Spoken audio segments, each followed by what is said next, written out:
Moin, da sind wir wieder mit der 16. Folge von Platz to Go, unser Platzshow.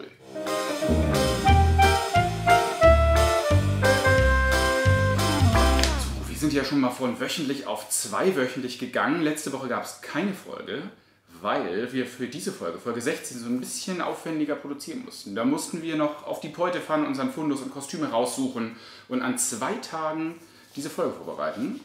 Und damit schicken wir euch in den Sommer. Denn das Thema ist, und das ist gleichzeitig die Frage des Tages, plattdeutsche Schimpfwörter. Es wurde nach plattdeutschen Schimpfwörtern gefragt und das Thema haben wir uns jetzt für die Sommerfolge, für die Sommerpause aufgehoben. Heute geht es also ans Eingemachte, plattdeutsche Schimpfwörter. Heute wird geschimpft und beleidigt, dass die Wände wackeln. Auf Platt.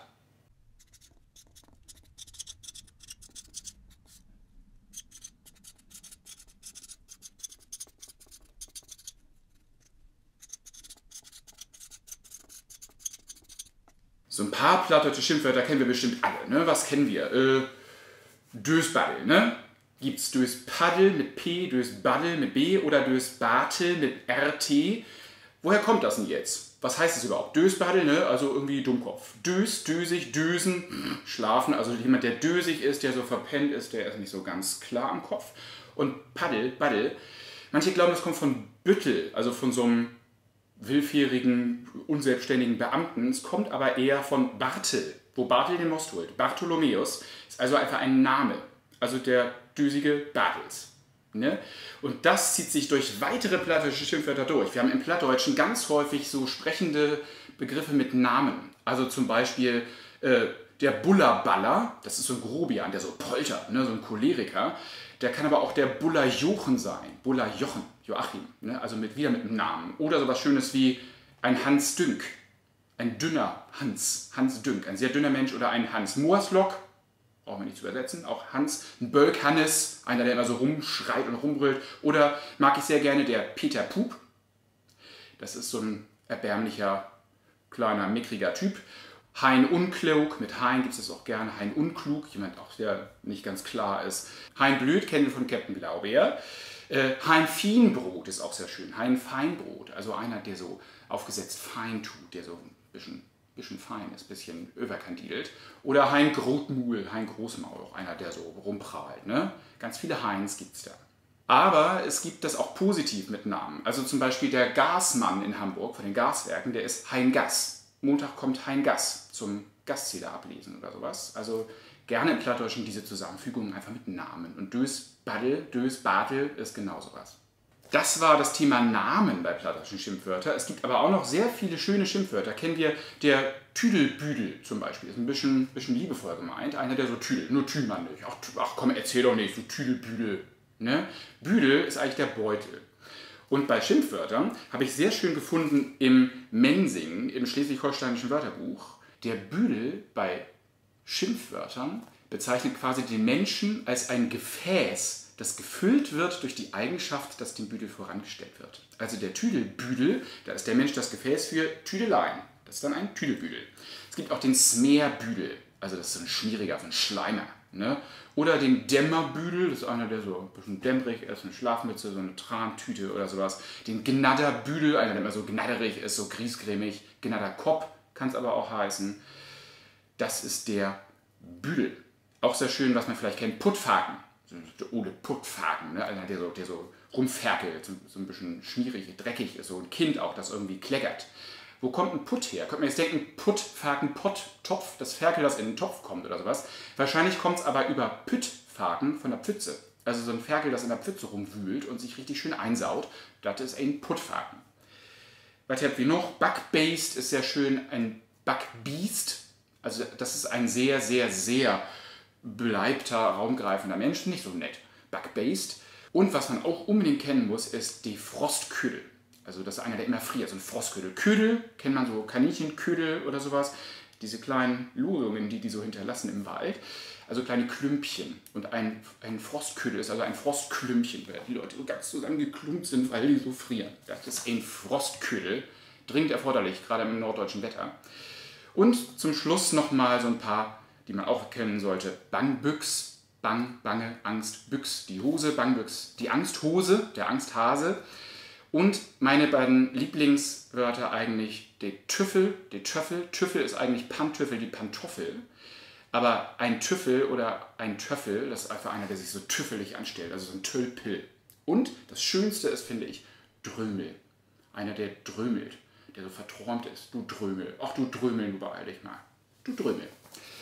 So, erstmal so ein Rundumschlag. Aber jetzt wollen wir zusammen nochmal in ein paar speziellere plattdeutsche Schimpfwörter reingucken. Und da haben wir uns nämlich gedacht, mit dem wunderbaren Schauspielkollegen Till Huster, wir machen das mal schauspielerisch. Wir sind ja schließlich hier ein Theater. Und wir haben für euch 4 Lektionen, die sich so steigern. Schimpfwörter für Fortgeschrittene haben wir zusammengestellt. Und die erste Lektion ist Schimpfen 1:1. Ich beschimpfe dich und genauso ist das auch gemeint. Das ist jetzt mal so die erste Lektion. Wir beschimpfen uns auf Plattdeutsch.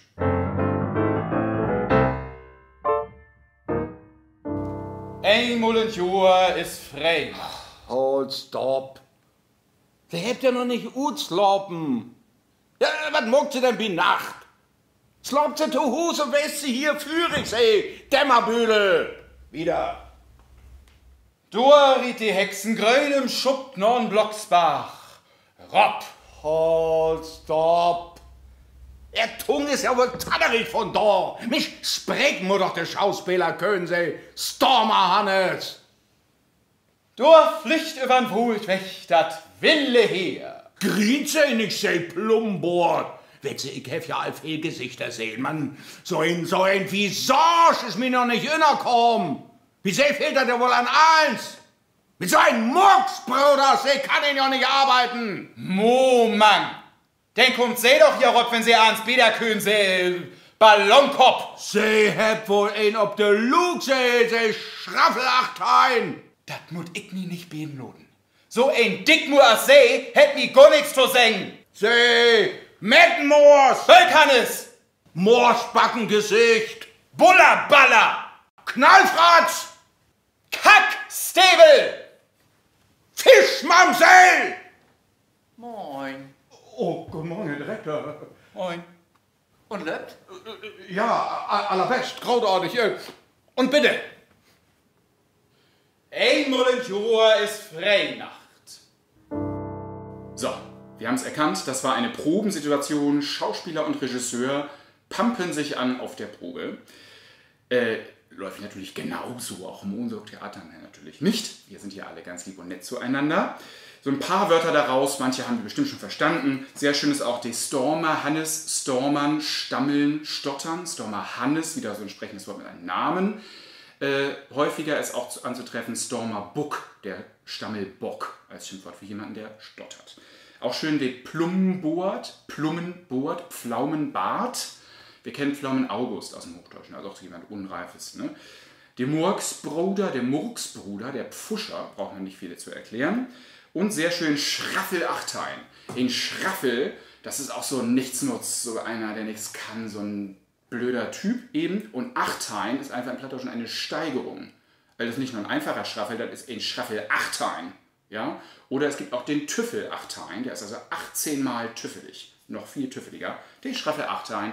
Und sehr schön auch die Mettenmoors. Der Metten sind Würmer, Regenwürmer. Und Moors, der Arsch. Mettenmoors, der Würmerarsch. Wir denken mal nicht weiter darüber nach. Es hört sich irgendwie unangenehm an. Es ist auf jeden Fall eine unangenehme Bezeichnung für einen unangenehmen Menschen.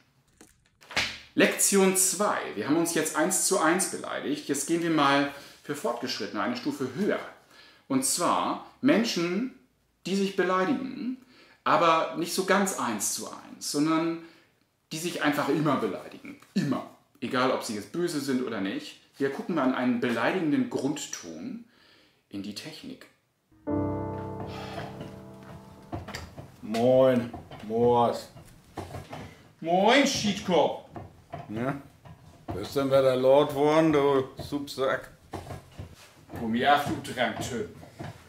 So, Kein Soße, ich hätte noch nicht viel tun. Ammerkacker. Brenner. Und? Dödelmocker, ist er was schafft? Ja, aber so hast du ja noch kein Groder hört, du Kuttenlicker. Dann wird wir mal. Jo. Jo. Unsere Techniker sind natürlich total zivilisiert und nett, die würden nie so miteinander reden. Aber wir haben erkannt, hier kommen auch ganz schön viele Schimpfwörter vor, aber die sind jetzt nicht so böse gemeint. Das ist eher so ein frotzeliges, sich aufziehen die ganze Zeit. Was war denn da Schönes dabei? Demoas, der Arsch, heißt ursprünglich oder hat ursprünglich mal Oars geheißen und dann ist irgendwie regional ein M oder ein N davor gerutscht. Jetzt ist es Demoas oder Denoas. Dann, sehr schön, du Dranktün.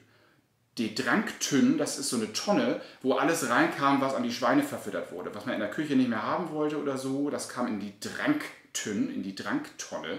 Und da kam das Schweinefutter rein. Einer, der als Dranktün bezeichnet wird, das ist also einer, der wie ein Schwein ist und auch alles durcheinander, eben genau wie die Schweine. Und auch entsprechend aus dem Leim gegangen ist. Dann auch sehr schön der Supsack, ein Saufsack, auch völlig klar, ne? Der Ammerkacker, Ammer ist ein Eimer, also ein Ammerkacker, auch einfach Schimpfwort halt. Und der Dödelmucker. Der Dödelmucker, das kommt eigentlich vom Dövelmucker, vom Dübelmacher, ist also eigentlich eher so ein Schreiner, der mit Holz arbeitet. Und dann Verballhorn zum Dödelmucker. Die Dödel ist auch ordinär zu verstehen als das männliche Fortpflanzungsutensil. Und in diesem Falle ist es also auch eine verballhornt liebevolle Aufzeichnung zwischen zwei Menschen, die mit Holz und Werkstücken und Ähnlichem umgehen. Du Dödel, auch gerne alleinstehend. Und speziell in Hamburg als Schimpfwort zu gebrauchen, du Bremer. Haben wir hier gehört. Ist in diesem Fall auch vollkommen in Ordnung, denn Till Huster ist tatsächlich Bremer. Lektion 3. Beleidigen auf höfliche Weise. Das eine transportieren, das andere sagen. Das ist jetzt richtig für Fortgeschrittene. Wir gucken mal in eine Zuschauersituation im Umsorgfoyer. Allerbesten Dank. Oh, immer sinnig mit der jungen Peer, sei Muschi Blitz. Na, Sie müssen aber auch kicken, wenn Sie sich umdreht, sei Pfiffikus. Oh, hier gilt immer noch rechts für links, sei kickende Welt. Na, mit dat, was Sie trunken habt, dort trifft Sie so und so nicht mehr vor und Sie Süffeltüffel. Sie müssen eben bei den Abstand holen, sei kehrt ja nix. Na, dat muckt Sie ja auch nicht just einfach, Sie Elefantenküken. Kein hätte, sei Spittelfix. Ja, darum will ich mir auch just in Wurst holen. Oh, da wünsch ich Sie einen guten Appetit und einen kommodigen Abend. Verbindlichsten, Gröten an die Frau Gemahlin. Oh, das freut mich. Vielleicht süden sich ja mal wieder. Oh, das den nicht freien. Dann schönen Abend noch. Ja, schönen Abend. Ja.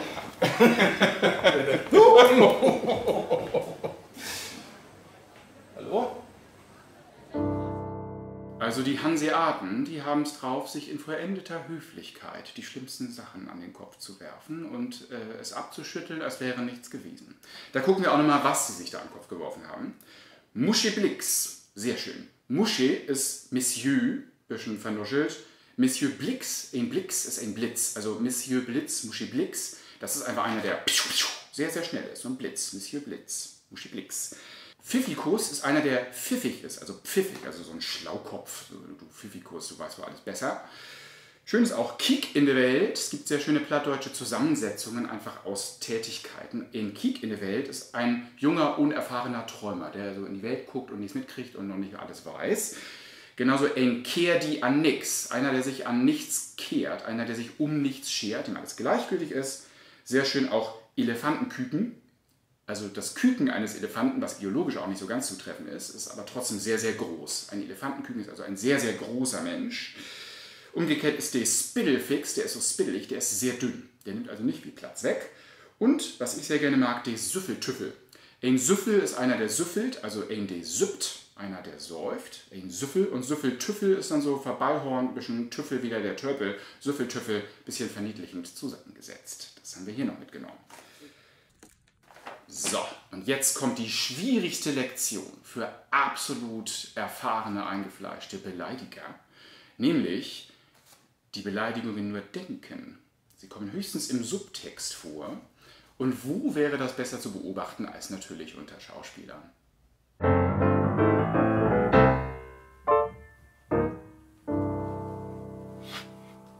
Sag mal, hast du mir einen Kajalstift sehen? So liegt ihr doch. Ach, Das ist ein Schatz. Du nicht für mich am besten. Blindfisch. Meihob. Ich hab die sehen. In der Premiere.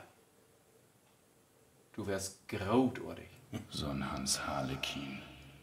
Oh, danke. Smeerbüdel. Bloß schade, dass wir das mal nicht zusammen spielen können. Das Hein kann nix. Ja, mit die spiel ich ja am liebsten. Ole Fladusenmucker.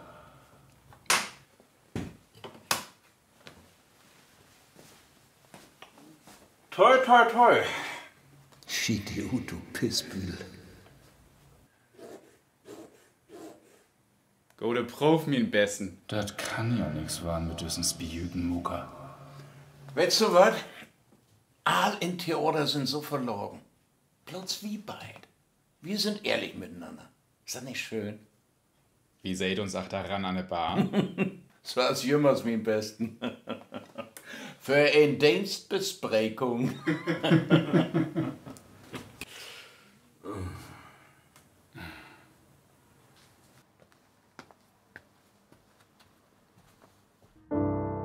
So, was haben wir hier noch Schönes gehört?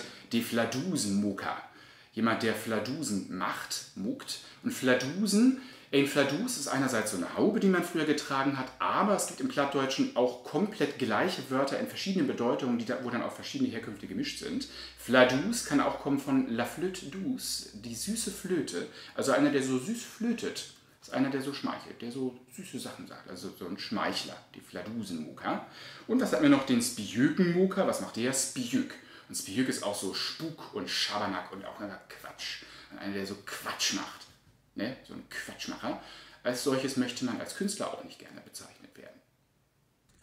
Gut, jetzt seid ihr super vorbereitet auf den nächsten Dorfkrugbesuch oder sowas. Oder auch den Besuch im Unsorgtheater. Aber wir bleiben natürlich alle schön freundlich und schicken uns auch genauso freundlich jetzt in die Sommerpause.